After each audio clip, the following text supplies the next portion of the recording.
What's up, Vigoters? Welcome back to the bar. Welcome to the show.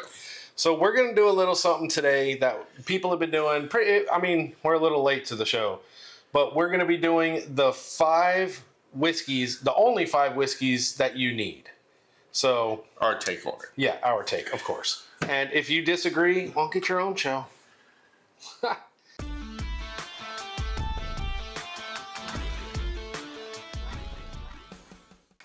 All right.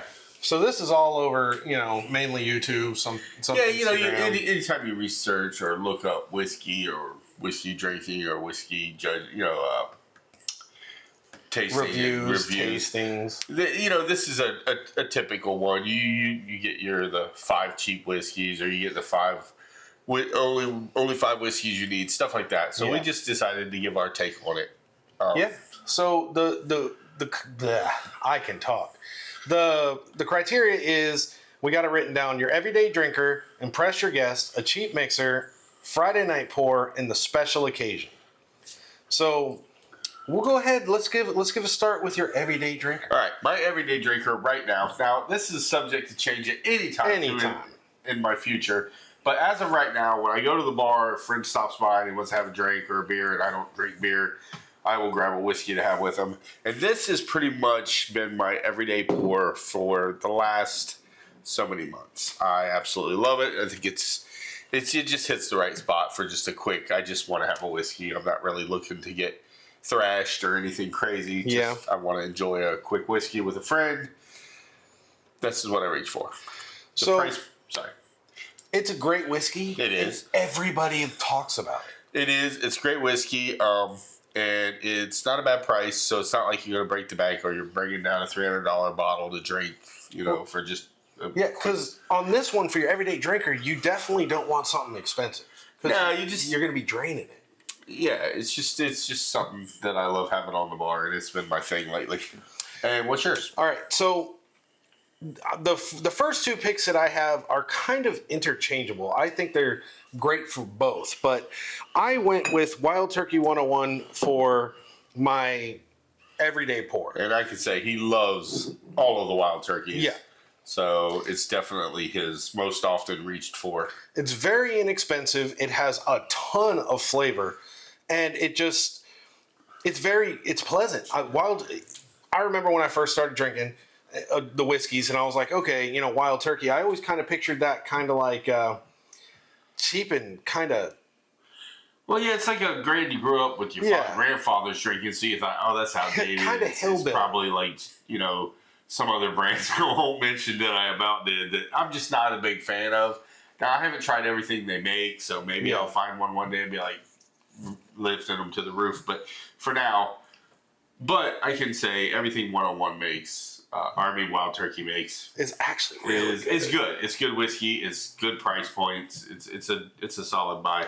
It's just not typically what I reach for. I don't know what it is. Yeah, I like it, but I enjoy it neat. Like, I drink it neat all the time. I like it. Yeah, this is my everyday neat drink.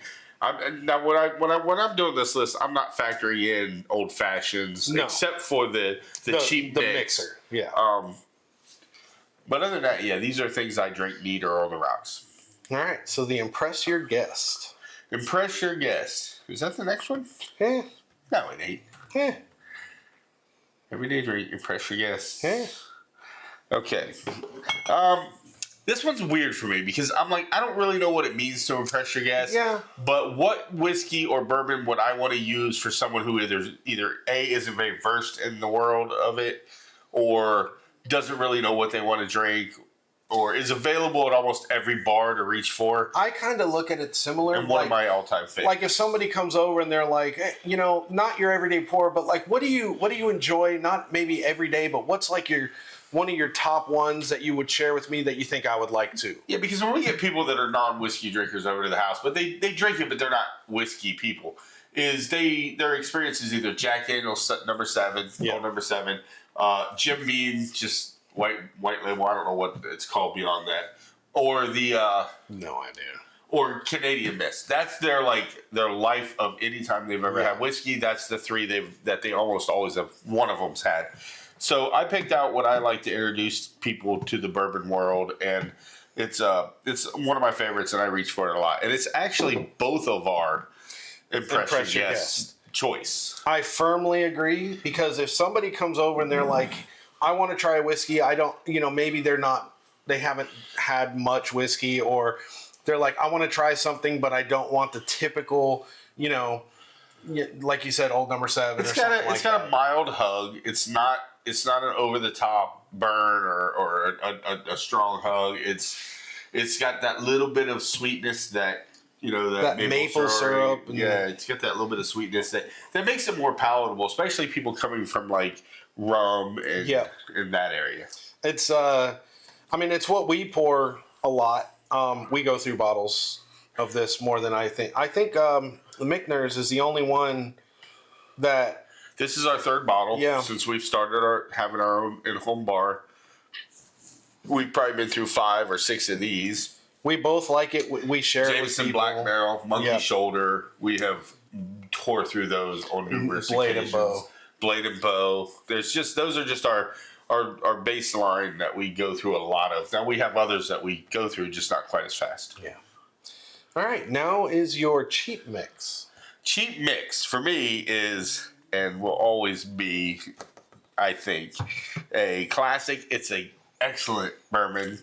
It's inexpensive, even though it tastes like it should be twice as much as you pay for it, in my opinion. I'm a huge fan. I kind of misspoke here because I said this is the one we go through the most. No, Buffalo Trace we go through way more. I just thought of that as we said. Yeah, shit, we've been through at least. I'm talking about handles. We go through had a handle. This is but we also use this to mix our old fashions. And we have whiskey friends sours. over. We'll mix drinks with it. Either this or I would say our second runner-up to this, but very close. But this pulls ahead just a little for me, and just an overall quality of flavor. Yeah. And what's trailing super close to it would be ancient aged. And the only reason I would say ancient age. It's cheaper. Might have a little leg up on the Buffalo Trace. Is cheaper, but I think Buffalo Trace has a leg up just out of the little bit more depth of flavor. We don't typically use ancient age to make like old fashions or the nicer ones. Ancient age is like for whiskey and cokes or whiskey and ginger ales, anything like that, because it's so cheap and it just goes so well with it. Now, saying that. My personal, right now, because of course everything changes as we go, my personal favorite for a cheap pour is Old Forester 100. Now, these two here are interchangeable. It depends on my mood, what I want, what I'm mixing, what I'm making. But both of these here, I would do whiskey and cokes with. I would do, maybe an old fashioned. With either would probably be pretty good, but we're testing that theory out right now, in fact. But these are interchangeable, but I would say they're interchangeable. That's where I'm at right now with both of these because I love them. Old Forester right now, I would say, is what I'm leaning towards. That's where my palate's taking me, but either one of them. But the Old Forester 100, it's super cheap and it is delicious. And they're both about the same proof as well, so... for a cheap pour, I make whiskey and cokes with the Old Forester. It's delicious. It's amazing. Especially, I like the banana flavor. Some people don't, but I love it. So, there's my cheap mix. It's good. Old Forester's good. I have no problem with them. I really like it. Slide down your bottles just a little bit for the next one. So now, the Friday night pour. Friday night pour. This is something that is... a little more towards the higher end of your shelf, a little more pricey.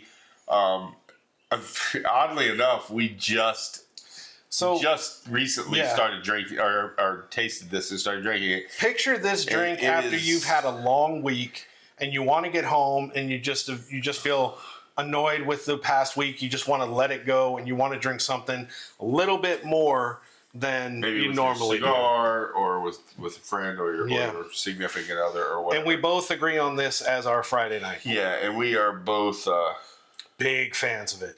Yeah, recently was introduced to it, but it is right now. It's probably one of my favorite things going. I think honestly, it's tied for number 2 for my favorite whiskey right now. Yeah, it's up there definitely, and that is I'll let you say the name since I always say it wrong. Penelope Toasted. It's Penelope. For some reason, my brain always want to say Penelope. I don't know why, even though I know how to read it. I think it's the stripper you met, Probably about 132 years ago. Probably. But this drink, we just tasted it. We just made a video on it. Blew us away. This one is actually the only exact price I know. It's about $80. So worth it. So worth it. It's more readily available. You're starting to see it in more stores, at least in Florida, like Total Wine and ABC. We can find it, and this is not ever going to leave our bar. I did not expect it to be near as good as it was. I was thinking it was going to be one of those, they're trying to reach a certain kind of clientele with their tall, slender, almost wine-like bottle. Yeah. And that it just wasn't going to be my thing, or it wasn't going to be that good. And it is, we have 5 bottles of Penelope. All they're different. 5 of their different. So four of the ones that are production, and then one is a barrel pick from Pravada. So I think it's probably toasted. I don't know. Can't tell. But now I'm looking forward to trying all of them. Yeah. Now if we can only find the Rio, which is the Amarada finish. I have never had an Amarada finish, so I'm looking forward to trying one. No, it's Amarada. It's like a type of cognac, or I don't know. Amaretto? No, it's a type of wood or something. No, it's not amaretto. It's damn. Now you got me missed. Not amaretto. It's all right. Damn. Sounds like you're saying it, but Amarana finish. There we go. Got it. All right. Now the special occasion. This is a difficult. Impress your friends. Break out the high dollar stuff. Somebody just got married. You just had a baby. Propose. Whatever it is that makes you go, tonight's the night to break open something that I personally believe is super special. Now, it's not. Being mindful of the fact that I don't buy over a certain price point, because that's just where I'm at in life.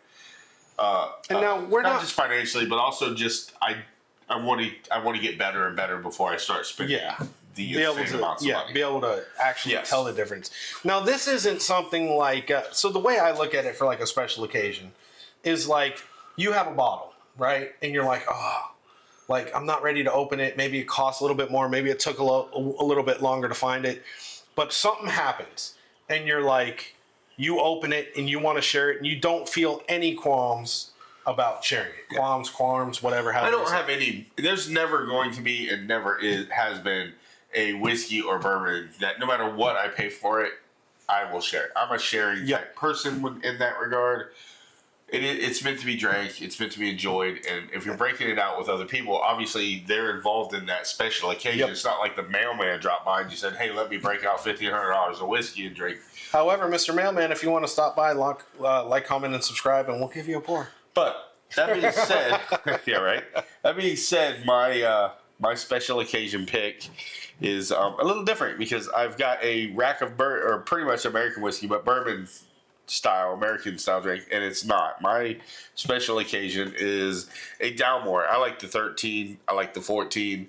I want to get the next stage up. I forget if it's 18 or 21, but I absolutely love it. It's good. And I'm trying to get it more into Scotch, which is something that we're going to start exploring a little bit more. Just, whiskey in general. I'm a bourbon guy, but I want to be a whiskey guy. Yeah. So my pick. So I keep saying so. And he's thinking about how to speak. A needle pulling. I will always say, you can't love. And this is my personal opinion. You can't love American whiskey and bourbon without paying homage to and loving the fact of Scotch and Irish whiskey, because that's where it all started, and that's what was brought about the fact that we have whiskey. That was where it was born, but this is where it was perfected. I don't think so. I think they perfected it too. I'm hoping that was snooty enough there. Yeah, it was, sir. It was. Pinky up. But yeah, it's excellent. I've loved it since the first glass I ever had of it, or the first pour I've ever had of it. And what is yours? So for my special occasion, I think it would be pretty much anything that could be like allocated, anything that's a little bit more difficult to find. Like I said, it's more like a bottle that you have and like you're kind of like, I'm not ready to open. And then something happens and you're like, let's crack it open. Let's have some drinks, So I'm just going with right now just Blanton's. Now, the reason I'm going with Blanton's, and I know what a lot of people just said, oh my God, you got the eye roll. We have E.H. Taylor. We haven't opened it yet. Haven't tried it yet. We have Eagle Rare, which a lot of people say is mid, but we haven't tried it yet. We've never had, Stag. We've never had Stag Junior. We've never had those allocated bottles. We're currently looking for them. Yeah, right. We've never had those. So right now, it's good whiskey. It's very good whiskey, but it's also Blanton's. So I just find it's. I like it. That's exactly where I don't care what other people's opinion of it is. If you don't like it, I understand. Yeah. If you do like it, right there. I just like it. I had it at a bar. We wanted to try it, for the obvious reasons. It's highly talked about, either good or bad. A lot of bad. A lot of haters. But we like it. I drank it. And I'm like, I don't understand why they have all the hate. I mean, I know it's pricey. It is. Yeah. And it's. It just is what it is. I mean, we're all in this whiskey world that, sometimes you pay more than what it should cost. And sometimes, you just have to decide, is it good enough? Am I willing enough to pay the price? And I find with Blanton's I am. I find it good enough, and I like having the bottle. I think it's... Love having the collection. I like everything about it. It's just good. 100%. And, there you go. Those are our picks for the... Only five whiskeys you need. And we are... Now, that being said, it's a clever show. It's fun to do. I don't really believe you only need 5 whiskeys. I believe you really can't have enough whiskeys. If it were the case, we wouldn't have over 100 bottles. Yeah. I don't think that there is ever a limit on how much whiskey you can buy. The limit comes in the financial world of I don't have any more money. Or the old lady won't let me buy anymore. Don't go chasing some of these bottles just because somebody says it. Don't go out hunting Blanton's and paying, $150 if it's going to affect you. There's plenty of other bourbons or whiskeys. There's plenty of stuff that you can enjoy at a lower price point, easier, more available than having to put yourself in a bad spot. But that being said, if you can, go for it. Buy the damn whiskey. Love it. Drink it. Drink it right now. All right. So let us know what you think. Let us know if we missed the mark on anything. Tell us what you agree with, what you disagree with. Tell us your list in the comments. But make sure you like, comment, and subscribe. And ring the bell. Thank you. I was like, we can't. Right there. It's like we can't sign off until you say ring the bell. I mean, come on. That's our thing. I probably shouldn't have drank that bottle before the show. The water? Oh. Right. We haven't even had a drink yet. I know. It's too early. Well, it is too early. It's not too early. I got to run some errands. So we're fixing my bike. All right, guys. Peace out.